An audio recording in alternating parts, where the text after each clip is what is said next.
اعلی حضرت مفتی اعظم حجت الاسلام بریلی تجھے سلام۔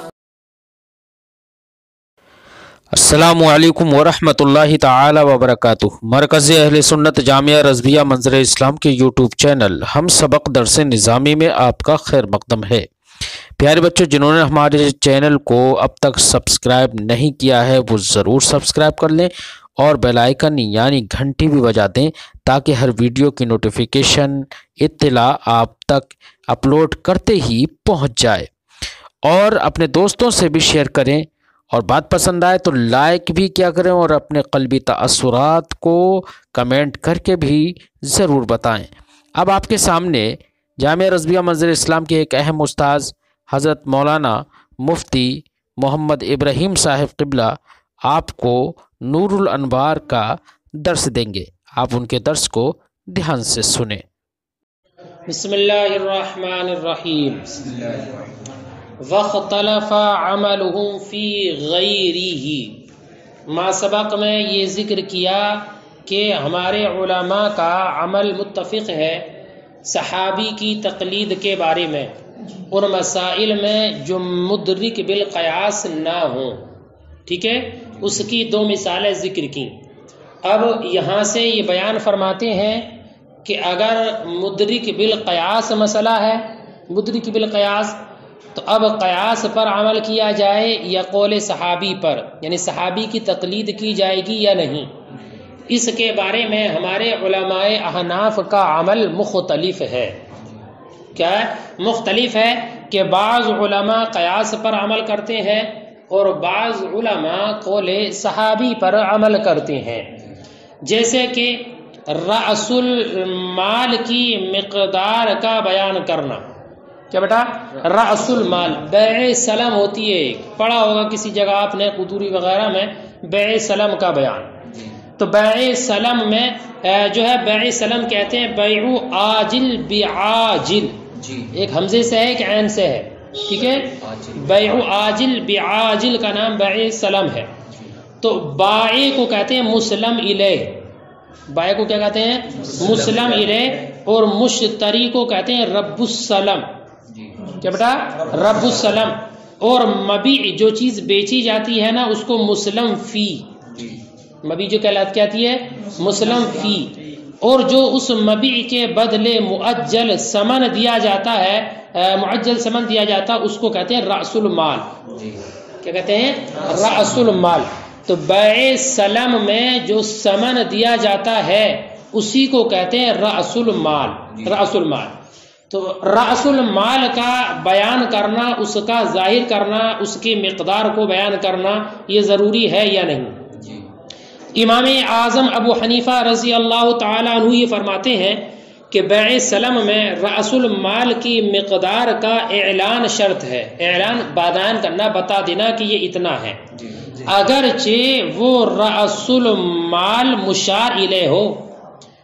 رأس المال جس چیز کو بنایا ثمن، وہ چیز رکھی ہوئی ہے اور اشارہ کر دیا اس کی جانب کہ یہ ثمن ہے، یہ رأس المال ہے، تو امام اعظم فرماتے ہیں اگرچہ مشار الیہ ہے وہ، لیکن پھر بھی اعلام رأس المال شرط ہے، پھر بھی اعلام رأس المال شرط ہے اگرچہ وہ مشار الیہ ہو۔ دلیل حضرت عبداللہ ابن عمر کا قول ہے۔ کس کا؟ حضرت عبداللہ ابن عمر کا قول۔ تو دیکھو امام اعظم اس میں عمل کرتے ہیں صحابی کے قول حضرت عبداللہ ابن عمر کے قول پر، اور صاحبین یہ کہتے ہیں کہ اس کا اعلان کرنا، اس کو بیان کرنا الفاظ میں یہ لازم و ضروری نہیں ہے، لازم و ضروری نہیں ہے، رائے اور قیاس پر عمل کیا جائے گا۔ اگر رأس المال کی جانب اشارہ کر دیا تو یہ اشارہ کرنا ہی کافی ہے، اب اس کی مقدار کو بیان کرنا، بتانا 100 ہیں یا 150 ہیں یا اتنا ہے اتنا، یہ بتانا ضروری نہیں ہے، اشارہ ہی کافی ہے رائے پر عمل کرتے ہوئے، قیاس پر عمل کرتے ہوئے۔ کیوں؟ اس لیے کہ اشارہ تعریف میں تسمیہ سے ابلغ ہوتا ہے۔ اشارہ تعریف میں کسی چیز کی تعریف کرنا ہے تو اس کے لیے بجائے اس کے کہ اس کا ذکر کیا جائے، اس کی تعریف اشارہ کر دیا یہ زیادہ ابلغ ہے، یہ زیادہ ابلغ ہے. تو اشارہ چونکہ تعریف میں ابلغ ہے تسمیہ کے مقابلے میں، تو یہی کافی ہے، تسمیہ کی کوئی حاجت نہیں ہے. تو دیکھو صاحبین نے اس میں عمل کیا قیاس پر، اور امام اعظم نے عمل کیا ہے قول صحابی پر. ٹھیک ہے. فرماتے وقت اختلف عملهم فی غیرہ، اور مختلف ہے ان کا عمل، یعنی ہمارے علماء کا عمل اس کے علاوہ میں. اے عمل اصحابنا، یہ ہمارے اصحاب کا عمل مختلف ہے. کس میں؟ فی غیر ما لا یدرک بالقیاس، اس کے علاوہ میں جو مدرک بالقیاس نہ ہو. تو مدرک بالقیاس نہ ہو تو کون ہوگا؟ وہ مدرک بالقیاس. ٹھیک ہے. وہ ما یدرک بالقیاس، اور وہ ہے جو مدرک بالقیاس ہو. فإنه حينئذ بعضهم يعملون بالقياس، تو اس وقت میں بعض علماء عمل کرتے ہیں قیاس پر، وبعضهم يعملون بقول الصحابی، اور بعض عمل کرتے ہیں قول صحابی پر. کما فی اعلام قدر راس المال، جیسے کہ راس المال کی مقدار کو بیان کرنے میں. فإن ابا حنیفہ یشترط اعلام قدر راس المال، امام اعظم شرط لگاتے ہیں بیع سلم میں راس المال کے مقدار کی بیان کرنے کی. وَإِنْ كَانَ مُشَارًا إِلَيْهِ، اگرچہ وہ مشار الیہ ہو. عملا بقول ابن عمر، عمل کرتے ہوئے حضرت عبداللہ ابن عمر کے قول پر. وابو یوسف و محمد، اور امام ابو یوسف اور امام محمد لم یشترطا، یہ دونوں شرط نہیں لگاتے اس کی، عملا بالرائے، عمل کرتے ہوئے رائے پر قیاس پر. کیوں؟ لأن الاشارۃ ابلغ فی التعریف، اس لیے کہ اشارہ ابلغ ہے تعریف میں تسمیہ سے. وہی کفایہ، اور یہی کافی ہے. فلا یحتاج الی التسمیہ، تو تسمیہ کی کوئی حاجت نہیں ہے. بات سمجھ گئے بیٹا؟ والاجیر المشترکی کالقصار، کیا؟ کالقصار. بیٹا اجیر دو طرح کے ہوتے ہیں. اجیر مزدور، اجیر تو اجیر اجرت جس کو دی جاتی ہے اجیر. اجیر دو طرح کے ہوتے ہیں. ایک اجیر مشترک ہوتا ہے. کیا ہوتا ہے؟ اجیر مشترک. اور ایک اجیر خاص. کیا بیٹا؟ اجیر خاص. اجیر مشترک وہ انسان کہلاتا ہے کہ جو اجر کا یعنی اجرت کا مستحق اسی وقت ہوتا ہے جب کہ کام کرے. کیا؟ اجیر مشترک وہ انسان کہلاتا ہے جو اجرت کا مستحق صرف اور صرف عمل کرنے سے ہوتا ہے. اس ہوتا ہے عمل کرنے سے، یعنی کام کرے گا تو اجرت کا مستحق ہوگا، ورنہ نہیں. محض تسلیم نفس کی بنیاد پر وہ اجرت کا مستحق نہیں ہوتا. اجرت کا مستحق نہیں ہوتا. اور ایک ہوتا اجیر خاص. کیا بیٹا؟ اجیر خاص. اجیر خاص وہ انسان ہوتا ہے کہ جو محض تسلیم نفس سے مدت اجارہ میں تسلیم نفس کی بنیاد پر ہی اجرت کا مستحق ہو جاتا ہے. جیسے بیٹا کسی انسان کو آپ نے اپنے گھر میں خادم رکھ لیا، 1 مہینے کے لیے 5,000 روپے تمہاری تنخواہ ہوگی، ہمارے گھر میں خدمت کرو گے، یہ کام ہے، یہ کام ہے، یہ کرنا ہے، اتنے وقت میں کرنا ہے نا. وقت معین کر لیا، صبح 8 بجے سے شام کو 8 بجے تک آپ کو 12 گھنٹے کی ڈیوٹی دینا ہے، یہ کام کرنا ہے، اتنی تنخواہ ہوگی ماہانہ. بات سمجھ آ گئی؟ ارے بات سمجھ گئے بیٹا؟ یہ ہے اجیر خاص. کیا؟ اجیر خاص. ٹھیک ہے. جس جگہ بھی انسان معین وقت کے لیے معین پیسے پر کام کرتا ہو وہ اجیر خاص کہلاتا ہے. جیسے کسی دفتر وغیرہ میں نوکری کرتا ہے، کسی مدرسے وغیرہ میں پڑھاتا ہے، یہ سب اجیر خاص ہے. تو اجیر خاص اجرت کا مستحق ہوتا ہے صرف اس بنیاد پر کہ جو مدت اجارہ ہے اس میں اپنے نفس کو سپرد کر دے. اب خادم ہے یا کوئی بھی انسان ہے جو اس کے لیے وقت معین ہے، اس وقت میں وہ اپنی اس جگہ پر آ گیا جہاں اس کو کام کرنا تھا. اب وہ اس جگہ پر کام کرائے یا نہ کرائے، اپنے نفس کو اتنے دیر اس نے سپرد کر دیا، اجرت کا مستحق ہو جائے. نہیں بات سمجھ آ گئی؟ اب 10 گھنٹے کی ڈیوٹی تھی، اس کے 10 گھنٹے اس نے گزار دیے اپنے مالک کے گھر میں. اب مالک نے اسے ایک کام بھی نہیں کرایا، تو یہ نہیں تم نے آج کام نہیں کرا اجرت نہیں ملے گی، نہیں. اس کے اوپر صرف تسلیم نفس واجب تھی. اب یہ تو اس پر واجب ہے، اس کے لیے ضروری ہے کہ جس کا وہ کام کرتا ہے وہ اس کا کام کرائے یا نہ کرائے. نہیں بات ہماری بیٹا؟ ایسے استاد مدرسین وغیرہ کا معاملہ ہے کہ جو مدرسے کا ٹائم ہے اس ٹائم میں تسلیم نفس واجب ہے. اب اگر مدرسے میں کام ہے تو مدرسہ کام کر بھی لیتے ہیں، ورنہ تو کچھ بھی نہیں، خالی بیٹھے اور آئے چلے گئے، تسلیم نفس پا لیا گیا، اجرت کا مستحق ہو گئے. بات سمجھ گئی نہیں؟ اور اجیر مشترک وہ ہوتا ہے جو صرف کام کرنے کی بنیاد پر اجرت کا مستحق ہوتا ہے. جیسے کہ درزی ہے نا، یہ اور کام ہے، کوئی بھی کام ہے، آپ گئے ٹیلر کے پاس گئے، کہا یہ ہمارے کپڑے سی دو، تو کپڑے سلائی کے پیسے جو دو گے تبھی تو دو گے جب کپڑے سی دیے. یہ خالی وہ آیا دکان کھولی اور بیٹھ گیا اور شام کو چلا گیا, کہے گا لاؤ پیسے لاؤ سلائی کے؟ نہیں بیٹا, کام کرے گا تو اجرت کا مستحق ہوگا ورنہ نہیں. بات سمجھ کے دونوں کی. اب سنو مسئلہ.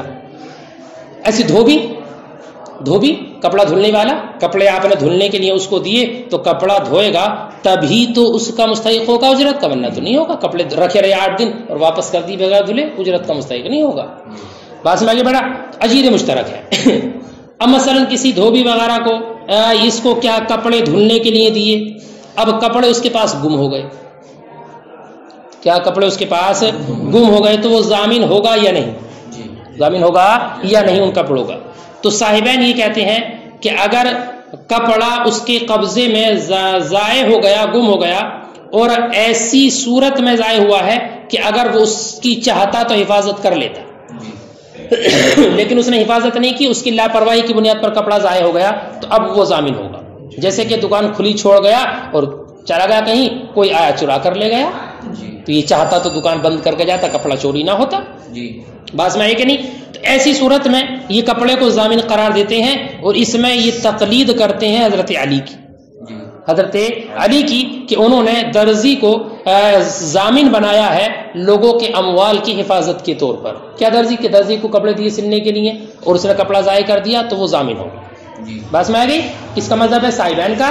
تو یہ اس مسئلے میں عمل کرتے ہیں قول صحابی حضرت علی کے قول پر. حضرت امام اعظم یہ کہتے ہیں کہ دھوبی یہ اجیر مشترک جو ہوتا ہے یہ امین ہے. کون ہے؟ امین ہے. آپ نے اس کو کپڑا دیا سلنے کے لیے, کپڑا دیا دھلنے کے لیے, کپڑا دیا رنگنے کے لیے, یا جوتے دیے سلنے کے لیے, جو بھی سامان دیا جائے تو یہ امین ہے. اور قاعدہ یہ ہے, مسئلہ یہ ہے کہ امین کے پاس اگر سامان ضائع ہو جائے نا تو وہ اس کا ضامن نہیں ہوتا. کیا ضامن ہے؟ نہیں ہوتا. امام اعظم نے اس صورت میں عمل کیا رائے پر. اس پر عمل کیا ہے رائے پر. ٹھیک ہے. والاجیر المشترک, اور اجیر مشترک کالقصار اذا صاع الثوب في يده, جب کپڑا ضائع ہو گیا اس کے قبضے میں, فانهما يضمنان, تو یہ دونوں یعنی صاحبین اس کو ضامن بناتے ہیں. لما ضاع في يده, جب کپڑا اس کے قبضے میں ضائع ہو گیا, فیما ایسی صورت میں یمکن الاحتراز عنہ, کہ جس سے بچنا ممکن تھا, کالسرقہ جیسے کہ چوری, ونحویہ اس کے مثل, تقلیدا لعلی حضرت علی کی تقلید کرتے ہوئے, حیث ضمن الخیاطہ صیانۃ لاموال الناس, خیاطہ کہ انہوں نے ضامن قرار دیا کپڑا سلنے والے کو حفاظت کرتے ہوئے لوگوں کے اموال کی.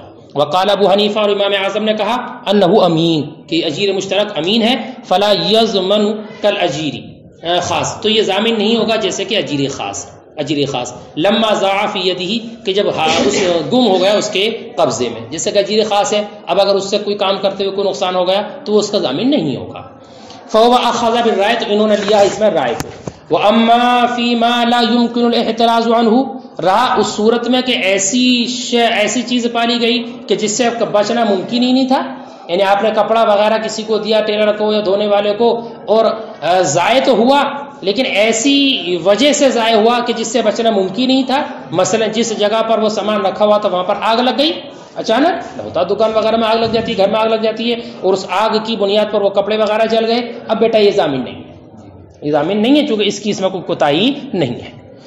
واما فیما لا يمكن الاحتراز عنہ, رہا اس صورت میں کہ جن سے بچنا ہے ممکن نہیں ہے, کالحریق الغالب, جیسے کہ بہت زیادہ کیا آگ لگ جانا, فلا یضمن بالاتفاق, تو بالاتفاق وہ ضامن نہیں ہوگا.